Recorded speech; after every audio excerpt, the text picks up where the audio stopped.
Hey, it's Tom. As you probably noticed, I was way less active recently, and this is going to change, hopefully, thanks to the book I'm going to summarize for you today. The book I'm talking about is Show Your Work by Austin Kleon, and it definitely changed my perspective on creating content on the internet. That's why I decided I would like to tell you about it.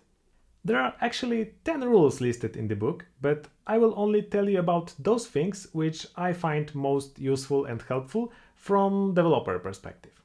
Okay, so the core message of this book is that you don't need to be an expert to share something with others. You don't have to be a genius who knows everything about some topic. Sometimes it's even better to be a beginner because you will look at some problems from the same perspective as people who are following you. Let's try to translate it to programmer's life. Looking for junior mid problems from a senior perspective might be biased, and your explanation might be not so helpful for those junior and mid people. You may skip some aspects which are obvious for you, but not for them. If you know even slightly more than someone who is reading or watching you, you will most likely explain it in a way easier to understand for this person, closer to the way he or she understands it. Remember that there are always people who are smarter than you and know more, but there are probably a lot of people who know less than you about some specific thing and will definitely like to quickly learn what you already know. Just feel free to share your knowledge with them, and that might be helpful for both sides, for you and for them. Another simple rule is to share what you're currently working on. Most of us programmers work on something interesting every single day. Even if that seems not so interesting for us, for others it might be something absolutely new and unknown. Because of that, it might be valuable for them.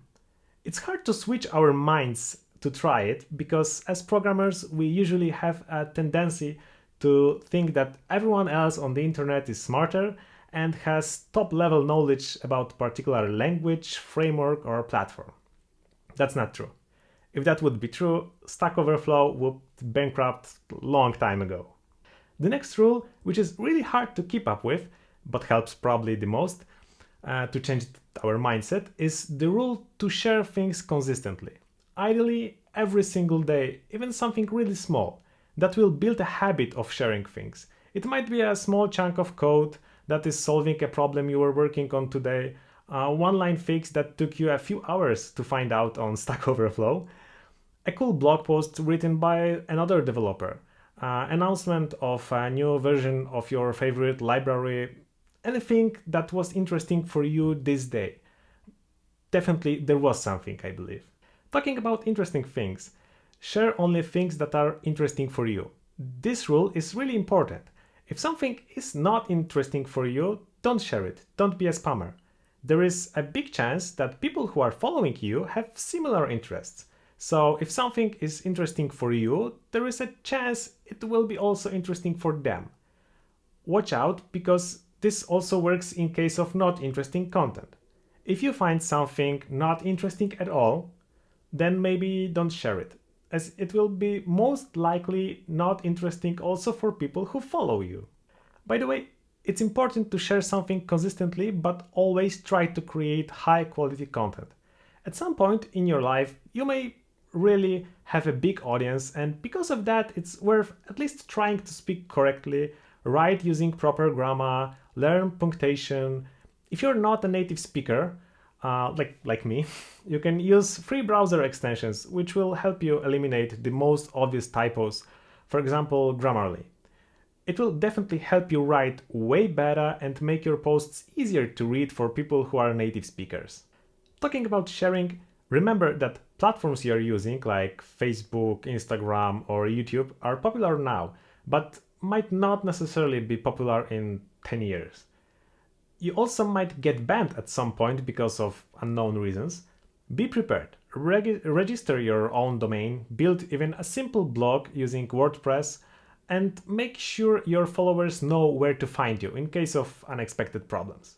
If you're not 100% platform dependent, it's also easier to not worry about the number of followers that much. What you need are quality followers, people who have similar interests and are really interested in what you are doing. Don't think how to achieve 1 million followers. Do your job the best you can, and good people will find you sooner or later. At least I believe in that. Last but not least, learn to take a punch. The more followers you have, the more haters come to criticize you. Try to learn from constructive criticism, but don't take too serious everything that people write on the internet. That's it. In this video, I tried to quickly summarize for you what I have found most interesting in Austin Kleon's book, at least as a software developer. I hope you enjoyed this video and it will convince you to either read this book or start sharing your knowledge with others using the internet, like Facebook, YouTube, Instagram, whatever. Thank you for watching and see you next time. Bye!